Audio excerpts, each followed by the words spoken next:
Hello， 大家好，我是多比。那这位呢是我们家的崔老师，是一位历史和足球的狂热爱好者。那今天我们讲一讲历史。今天的话题是什么？这不你说的吗？曹操为什么讨人烦？对，因为这也是我一直很困惑的一个话题，就是曹操为什么在历史上那么的讨人厌？就像在家我是如此的讨你厌是一样的，是吗？并没有好吗？那近期呢，其实我是看了这个《三国演义》，然后才想问的这个问题，因为我发现就是在刘备跟诸葛亮去世以后，那么其实罗贯中在描写曹操这个人物的时候，好像后期更阴险狡诈了一点，是不是？其实一开始就很狡诈了。好吧，那所以就是为什么会有这么多的公众号也好啊，或者是其他一些文章，包括后人的一些演绎，就觉得好像听到更多的关于曹操是一个比较这个反派大 boss 这种角色。这个过去有句话叫一个人啊，爱他的人有多少，恨他的人就有多少。爱他的人可以找1000个理由来支持爱他的人，那么恨他的人当然也可以找很多理由去恨他。那么这里边主要说恨曹操的人，我无外乎3个理由。第一个篡汉，第二个呢杀吕伯奢，第三个呢残忍，弑杀。无外乎就这3个实际上在历史上的曹操是一个非常多情又很有才华的人对，他要写诗。对，曹操的诗尤其是曹操父子3人引领的建安风骨给我们国家的文学史上是一个非常大的贡献。关于曹操篡汉，这里边先说一点，这个汉不是曹操篡的，是曹操的儿子篡的。曹操呢有过关于篡汉的动议呢，在曹操活着的时候就有了。有人劝曹操你当皇帝吧，曹操说若天命在我，我为周文王。也就是说呢，我即便天底下的土地我有个2/3了我也依然尊奉大汉王朝为宗主。结果呢是曹丕篡汉主要的问题，但为什么这样还留了一个篡汉的罪名呢？主要是曹操这一生帮助他的儿子曹丕篡汉打下了基础。曹丕称帝，如果曹操没当了魏公，没当了魏王，没有自己的王国，没有自己的部下和军队和封国，曹丕想当这个皇帝，他也没这个能力当所以呢，当曹丕当了皇帝，不管曹操想不想当，他身上这个罪名都洗不掉了。这正是长江后浪推前浪，前浪死在沙滩上，所谓的坑爹也不过如此。原来这个篡汉就是坑爹，现在留下这样的大名。对。好，第2点呢是说的是吕伯奢一案。对，这个我前2天有看电视的那一集有看到，他有点冤，我觉得。曹操杀吕伯奢一案实际上算是一个历史上的公案了。那么说的是怎么回事呢？大概就是曹操想刺杀董卓不成，然后就想往自己老家跑，要去起义，要去招兵买马。结果呢，路过这个地方，然后呢就来投奔他父亲的结拜兄弟，就是这个吕伯奢。然后在他家住的时候呢，听到有人磨刀的声音，他以为是要杀自己，然后就先下手为强，一下把吕伯奢一家都杀了。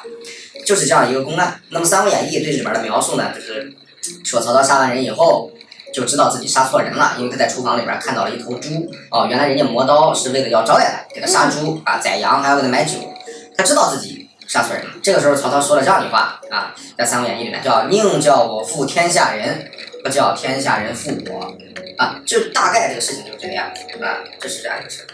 但其实本意上不是天下2字，是不是后来才加的？实际上在《三国志》里的说法是曹操知道自己杀错人了，然后曹操这样有一个字很重要，叫曹操叹曰，叫宁我负人，休人负我。这句话什么意思呢？就是就算是我对不起你吧，也不能让你对不起我。罗贯中在这句话里边改了2个字，加了天下。第一个，他是把曹操叹的叹曰的叹字给去掉了。另外呢，他是加了天下2个字，就一下把曹操这个事儿扩大了多少倍那么你说就是说，作为一个曹操当时被全国被通缉的这样一个人，他在逃跑的过程里面，他一定会有一种比如说非常紧张的这种情绪在里边，有点疑神疑鬼好，那第3个说的是他很残忍，那为什么残忍？关于曹操残忍，2个罪名，一个是屠城，一个是杀孔融这样的人。孔融是孔融让梨的那个孔融。对，就是那个孔融让梨的孔融。那么先说第一点，屠城，这个呢，其实在我们国家历史上这种次数发生过很多了。因为什么呢？第一个缺粮，你投降了这么多人，我没有粮食供养你，怎么办？只能把你杀掉啊！当然，这个屠城呢，项羽也屠过城，曹操也屠过城啊。那刘备没有屠过城，那这点只能说曹操可能确实有性格中残忍这一面。那另外一个呢，就是被很多尤其是被士大夫所攻击的这一点，就主要在于曹操杀孔融。就刚才你说是不是孔融让梨那个孔融啊？在2000年后的今天，他还是个名人。那在当时呢，他的名气更大。对，因为孔融本来就是孔子的后人，他在那个时候，而且那么曹操为什么要杀孔融呢？主要是孔融在政治路线上和曹操不一致，这是第一点。第二点呢，孔融这个人经常是要说曹操的不好，他瞧不起曹操。Why？因为曹操是太监的后人，是宦官的后人。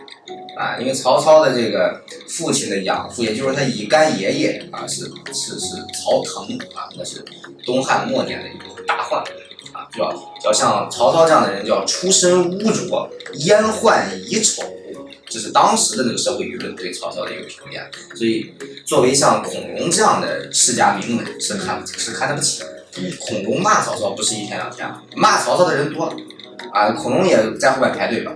但是为什么曹操主要要杀呢？主要是政治路线不一样。第二个，曹操是以什么手段杀的孔融，这一点非常重要就是我们过去中国人讲，杀人不过头点地，砍头不过碗大瓦，对吧？但是曹操杀孔融不仅要杀人，还要诛心。曹操给孔融治的罪名叫不孝。你要知道汉朝是以孝治天下。你去看看那个西汉两汉的时候，那个皇帝的前面，比如说汉武帝叫孝武帝，汉景帝叫孝景帝，就是他的称呼前面要加一个孝字。那么曹操说孔融不孝，他这个说法是怎么来的呢？主要是孔融当时有一个说法，叫我为什么要孝敬我的父母呢？这是孔融自己说这个母亲这个怀孕的这个子宫就好像一个花瓶一样。这个孩子就好像这个花瓶里边的水一样。那如果有一天孩子要出生，就是说你拿着这个花瓶把水倒掉，这个倒出来的水你能说跟这个花瓶还有关系吗？这就是孔融当时对母子之间的一段论述。被曹操抓这个把柄，说治他不孝，然后把他满门抄斩然后他2个儿子父亲已经被关押，马上就要处斩了。他2个儿子在家还不知道这个事儿，在下棋，突然这边有个人来通报信儿，说赶紧跑吧2位公子。然后他儿子们说，孔融的孩子说，覆巢之下焉有完卵，等把这棋下完了。结果就棋还没下完就被士兵拖走了，然后一家就被处斩了。对，这就是曹操他之所以讨人厌是就是这样的，这主要是讨人厌4大罪名嘛，无非就是这几种。就是曹操那么在历史上招人厌，主要就这3点。为什么是这3点呢？首先，曹操作为一个历史人物，他是一个伟大的军事家、诗人，但是他首先是一个政治家。那在政治家上，他为自己的孩子去篡汉打下了基础，那就是他不忠。他杀吕伯奢一家，误杀而且《三国演义》还说他是宁可我负天下人，极端自私而且还杀了他父亲结拜兄弟，就不忠不孝。那他以诛心的方式，他屠城，这个不用说了，非常残忍就是我们现在很多人看历史觉得历史上动不动有几个字，比如说夷其3族、夷其9族，我们感觉那是几个字的事，但你仔细想一想，那是非常不寒而栗的。夷其3族是什么概念？你自己家族，你爱人家族以及你其他朋友家族，也就是说经常是夷3族，经常一株连就是上千人要被处死，想想都是不寒而栗。那么曹操处死孔融的手段，杀人还要诛心，而且还屠城。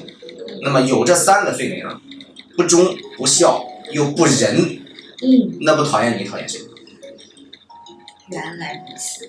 那所以说呢，我们看待历史角度要有一个辩证的思维，对不对？那刚刚这一期我们讲到了，就是曹操他为什么这么的讨厌？那难道刘备就那么的好，然后又忠又孝又仁义吗？